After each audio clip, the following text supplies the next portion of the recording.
So ನೋಡ್ರಿ, ಮೊದಲನೇ ಕ್ಲಾಸಲ್ಲಿ 15 ಕ್ವಶನ್ ಕಂಪ್ಲೀಟ್ ಆಗಿತ್ತು. ಇದರ ನಂತರ ಕಂಟಿನ್ಯೂ ಮಾಡೋಣ. ಸೊ ನೋಡ್ರಿ, ನಮ್ಮ ವೇದಾಸ್ ಕ್ಲಾಸಸ್ನ ಯಾರು ಸಬ್ಸ್ಕ್ರೈಬ್ ಮಾಡ್ಕೊಂಡಿಲ್ಲ ನೀವು ಸಪೋರ್ಟ್ ಕೂಡ ಮಾಡ್ರಿ. ಸೊ ಓಕೆ, ಮೊದಲನೇ ಕ್ಲಾಸಲ್ಲಿ 15 ಕ್ವಶನ್ ಕಂಪ್ಲೀಟ್ ಆಗಿತ್ತು. ಸೊ ನೆಕ್ಸ್ಟ್ ಕ್ವಶನ್ ಬರೋಣ. 16ನೇ ಪ್ರಶ್ನೆ ನೋಡ್ರಿ, if 15% of number 45, what is the number? ಅಂದ್ರೆ 15% ನಂಬರ್ 45 ಬಂದ್ರೆ ಆ ಒಂದು ನಂಬರ್ ಯಾವ್ದು ಅಂದ್ರೆ ಈ ರೀತಿ ಕೇಳೋದಿಲ್ಲ. ಸೊ ಈಸಿಯಾಗಿ ಕೇಳ್ತಾನೆ. Okay, don't worry. Next question ಬರೋಣ. Choose the correctly spelled word. ಅಂದ್ರೆ ನಿಮ್ಗೆ ಗ್ರಾಮರ್ ಮಿಸ್ಟೇಕ್ ಅಲ್ಲಿ ಸೊ ಮುಂದ್ಗಡೆ ವರ್ಡ್ ನ ಮುಂದೆ ಇರ್ತದೆ. ಸೊ ಕರೆಕ್ಟ್ ಆಗಿ ನೀವು ಹೇಳ್ಬೇಕು. ಸೊ ನೋಡ್ರಿ, option C is the right answer. ಏನಂತಂದ್ರೆ ACCOMMODATION is the right answer. ಈ ರೀತಿ ಇರುತ್ತೆ. 18ನೇ ಪ್ರಶ್ನೆ ನೋಡ್ರಿ, which fundamental rights is guaranteed under article 19? ಅಂದ್ರೆ ಈ ಒಂದು ಆರ್ಟಿಕಲ್ 19 ಅಲ್ಲಿ ಯಾವ ಒಂದು ಫಂಡಮೆಂಟಲ್ ರೈಟ್ಸ್ ಬರುತ್ತೆ ಅಂತ ಕೇಳಿದಾರೆ. ಏನಂತಂದ್ರೆ right to equality, right to freedom, right against explanation, right to religion. Okay, right answer ಒಂದು option B, right to freedom is right answer. 19ನೇ ಪ್ರಶ್ನೆ, which instrument is use to measure atmospheric pressure ಅಂತ ಕೇಳ್ತಾನೆ. So right answer ಒಂದು option B, barometer is right answer ಕೂಡ ಆಗುತ್ತೆ. 20ನೇ ಪ್ರಶ್ನೆ ಕೂಡ ನೋಡೋಣ. Which is the largest gland in the human body ಅಂತ ಕೇಳ್ತಾನೆ. Option A pancreas, thyroid, liver, pituitary. ಅಂದ್ರೆ ಲಾರ್ಜೆಸ್ಟ್ ಹ್ಯೂಮನ್ ಬಾಡಿಯಲ್ಲಿ ಲಾರ್ಜೆಸ್ಟ್ ಗ್ಲ್ಯಾಂಡ್ ಯಾವುದು? Okay, right answer is liver. ಹಾಗೆ ಕಂಟಿನ್ಯೂ ಮಾಡೋಣ. ಏನಂತಂದ್ರೆ ಸೊ ನೋಡ್ರಿ, ಅಗ್ನಿವೀರವಾಯುವಿನಲ್ಲಿ ಸೊ ನೋಡ್ರಿ 2022ರಲ್ಲಿ ನಡೆದಂತಹ so very important questions continue ಮಾಡೋಣ. ಇದರಲ್ಲಿ 50 ಕ್ವಶನ್ಸ್ ಇದೆ. ಸೊ ನಾವು ಈ ಒಂದು ವಿಡಿಯೋದಲ್ಲಿ ಜಸ್ಟ್ 10 ಕ್ವಶನ್ ಮಾತ್ರ ಡಿಸ್ಕಷನ್ ಮಾಡ್ತೀನಿ. ಯಾಕಂದ್ರೆ 10 + 5 = 15 ಆಯ್ತು ಕ್ವಶನ್. ಒಂದೇ ದಿನ ನಿಮ್ಗೆ ಜಾಸ್ತಿ ಕ್ವಶನ್ಸ್ ಡಿಸ್ಕಷನ್ ಮಾಡಿದ್ರೆ ನಿಮಗೆ ಕರೆಕ್ಟ್ ಆಗಿ ಅರ್ಥ ಆಗೋದಿಲ್ಲ. ಓಕೆ, ನಾನು ಡೇ ಬೈ ಡೇ ನಿಮಗೆ ಕ್ವಶನ್ಸ್ ಸಾಲ್ವ್ ಮಾಡಿ ಕರೆಕ್ಟ್ ಆಗಿ ಅರ್ಥ ಕೂಡ ಮಾಡಿಸ್ತೀನಿ. ಇನ್ನು ನಮ್ಮ ಯೋಧಸ್ ಕ್ಲಾಸಸ್ನ ಯಾರು ಸಬ್ಸ್ಕ್ರೈಬ್ ಮಾಡ್ಕೊಂಡಿಲ್ಲ, ಬೇಗ ಸಬ್ಸ್ಕ್ರೈಬ್ ಮಾಡ್ಕೊಂಡು ಸಪೋರ್ಟ್ ಮಾಡ್ರಿ. ಹಾಗೆ 1000 ಸಬ್ಸ್ಕ್ರೈಬರ್ಸ್ಗೆ ಹತ್ರನೇ ಇದ್ದೀವಿ. ಸೊ ಬೇಗ ಸಬ್ಸ್ಕ್ರೈಬ್ ಮಾಡ್ಕೊಳ್ಳಿ. ಆದಷ್ಟು ಲೈವ್ ಕ್ಲಾಸಸ್ ಮಾಡ್ಬೇಕಂತ ಮತ್ತೆ ಪ್ರಾರಂಭ ಮಾಡ್ಬೇಕಂತ ಇದೀನಿ. ಸೊ ನೋಡೋಣ. ಮೊದಲನೇ ಪ್ರಶ್ನೆ, ಅಂದ್ರೆ ಅವು 5 ಕ್ವಶನ್ ಏನಿತ್ತಲ್ಲ, ಒಂದನೇ ಕ್ಲಾಸಿನ 50 ಆಗಿತ್ತು. ಸೊ 5 ಕ್ವಶನ್ ಬಾಕಿ ಇದ್ದು ಅವನ್ನ ತಗೊಂಡು ಕಂಪ್ಲೀಟ್ ಮಾಡಿದೆ. ಸೊ ಇದು ಸೆಕೆಂಡ್ ಕ್ಲಾಸ್. ಓಕೆ, ಮೊದಲನೇ ಪ್ರಶ್ನೆ ನೋಡ್ರಿ, find the part of given sentence that has an error in it. If there is no error, choose no error. ಅಂತಂದ್ರೆ ಇಲ್ಲಿ ಸೆಂಟೆನ್ಸ್ ಕೊಟ್ಟಿದ್ದಾರೆ, ಇದರಲ್ಲಿ no error, choose no error ಒಂದು ಚೂಸ್ ಮಾಡ್ಬೇಕು. ಓಕೆ, ಕ್ವಶನ್ ಏನಂತ ನೋಡ್ರಿ, ಇಟ್ ಈಸ್ ಅ ಪ್ಲೆಜರ್, ಆಮೇಲೆ to meet a cheerful person, no error. ಈ ರೀತಿ 4 ಆಪ್ಷನ್ಸ್ ಇದೆ. ಇದರಲ್ಲಿ ನೋ ಎರರ್ ನ ಕಂಡುಹಿಡಿಯಬೇಕು. ಆಪ್ಷನ್ 1 ನೋಡಿ, no error. Option B cheerful person ಯಾವ್ದಾಗುತ್ತೆ ಅಂತ. ಸೊ ಓಕೆ, ಕಂಟಿನ್ಯೂ ಮಾಡೋಣ.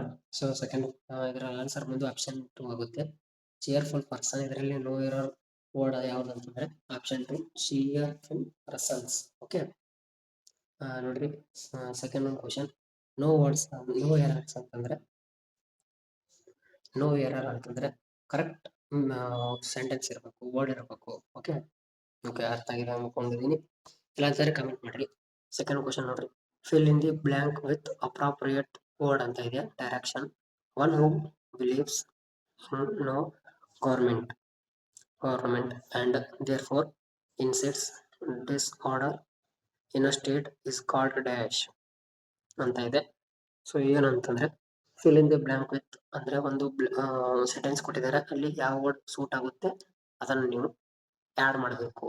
ಈ ರೀತಿ ಇರುತ್ತೆ. ಸೆಂಟೆನ್ಸ್ ಅರ್ಥ ಮಾಡ್ಕೊಳ್ಬೇಕು. First, one who believes in no government and therefore incites disorder in a state is called Naxalite, autocrat, ಮನೋಚಿಟ್. ಸೊ ಈ ರೀತಿ ಇದೆ. So right answer is anarchist. Option 4 is right answer. So ಮೂರನೇ ಕ್ವಶನ್ ನೋಡ್ರಿ, ನಿಮಗೆ one word ಓದಲಿಕ್ಕೆ ಎಷ್ಟು questions ಇದೆ ಈ ರೀತಿನೇ ಕೇಳ್ತಾರೆ. ಸೊ ರೈಟ್ ಆಗಿನ ಕರೆಕ್ಟ್ ಆಗಿ ಆನ್ಸರ್ ಹಾಕಬೇಕು. ಓಕೆ, ಡೈರೆಕ್ಷನ್ ಅಂತ ಇದೆ. In each of the following question groups of you 4 words are given. In each group, one word is correctly spelled. Find the correctly spelled word. ಅಂತಂದ್ರೆ ಇದರಲ್ಲಿ one word ಮಾತ್ರ correct ಆಗಿದೆ, ಅದನ್ನು ಕನ್ನಡದಂತೆ ಕೇಳಿದ್ದಾರೆ. So option B is the right answer. ಅದು ಬಿಟ್ಟರೆ ಉಳಿದ word ಎಲ್ಲ ತಪ್ಪಾಗಿದೆ. ಸೊ ಚೆಕ್ ಮಾಡಿರ್ಬೇಕಾದ್ರೆ ಸೊ ನಿಮ್ಗೆ ಆನ್ಸರ್ ಬರೋ ತರ ಮಾಡಬಾರ್ದು.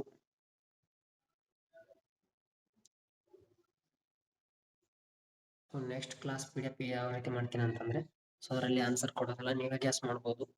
ಓಕೆ, 4ನೇ ಕ್ವಶನ್ ರೀ. The abstract noun of patient is dash.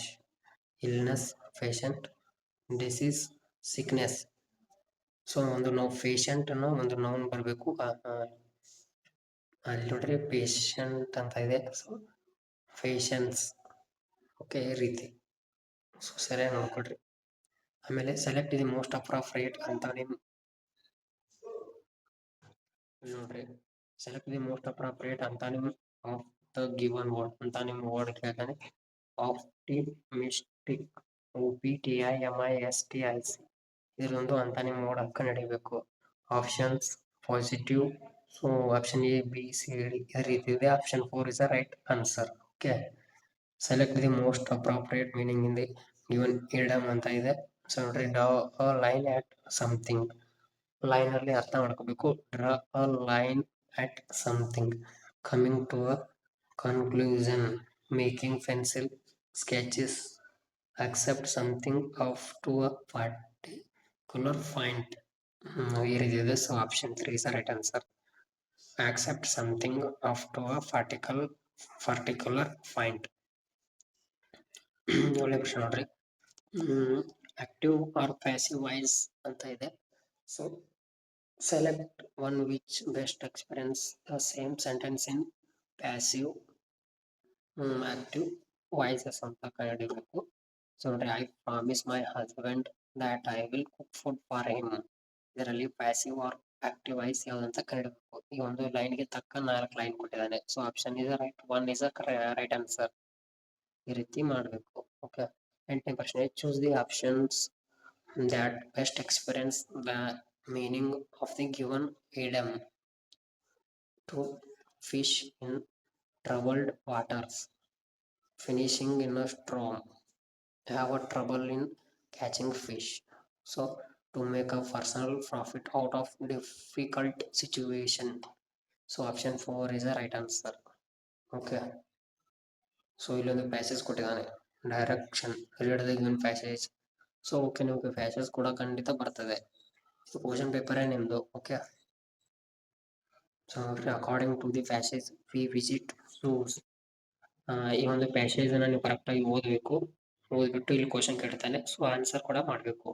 To watch the ಫ್ರಸ್ಟಿಕ್ಸ್ ಆಫ್ ಅನಿಮಲ್ ಇನ್ ಕೇಜಸ್ ಅಂದರೆ ಏನು ಕೇಳಿದೆ ನೋಡ್ರಿ. According to the passage we visit zoos, ಅವರು ಒಂದು ವಿಸಿಟ್ ಝೂನ ಮಾಡಿದ್ರು. ಇದೊಂದು ಕ್ವಶನ್ ಆಗಿದೆ. ಸೊ ಇದು ಆಪ್ಷನ್ಸ್ ನೋಡ್ರಿ, 1, 2, 3, 4. ಸೊ ರೈಟ್ ಆನ್ಸರ್ ಒಂದು to spend a day out for fun and excitement is the right answer. 10ನೇ ಕ್ವಶನ್ ನೋಡ್ರಿ. Choose the word that can suitable the given sentence. Suitable word ಅಂತ sentence ಕಂಡುಹಿಡಿಯಬೇಕು. The custom of having more than one wife at the same time. So option 3, polygamy is the right answer. So ಈ ಒಂದು ವಿಡಿಯೋದಲ್ಲಿ 15 ಪ್ರಶ್ನೆ ಮಾತ್ರ discussion ಆಯಿತು. So next ವಿಡಿಯೋದಲ್ಲಿ continue ಮಾಡೋಣ. ನಿಮಗೆ ಈ ನೆಕ್ಸ್ಟ್ ವಿಡಿಯೋದಲ್ಲಿ ಮಿನಿಮಮ್ ಒಂದು 40 ಕ್ವಶನ್ ಕವರ್ ಮಾಡಿಬಿಟ್ಟು ನೆಕ್ಸ್ಟ್ ಇಂಪಾರ್ಟೆಂಟ್ ಕ್ವಶನ್ಸ್ ತರ್ತೀನಿ. ಸೊ ಇವು ಇಂಪಾರ್ಟೆಂಟೇ. ಸೊ ನೆಕ್ಸ್ಟ್ ಕ್ಲಾಸ್ ಸಿಗೋಣ. ಅಲ್ಲಿವರೆಗೂ ಥ್ಯಾಂಕ್ ಯು ಫಾರ್ ವಾಚಿಂಗ್. ಜೈ ಹಿಂದ್, ಲೈವ್ ಮತ್ತೆ ಸಿಗೋಣ. Bye bye. ಏನಾದರೂ ಡೌಟ್ ಇದ್ರೆ ಕಾಮೆಂಟ್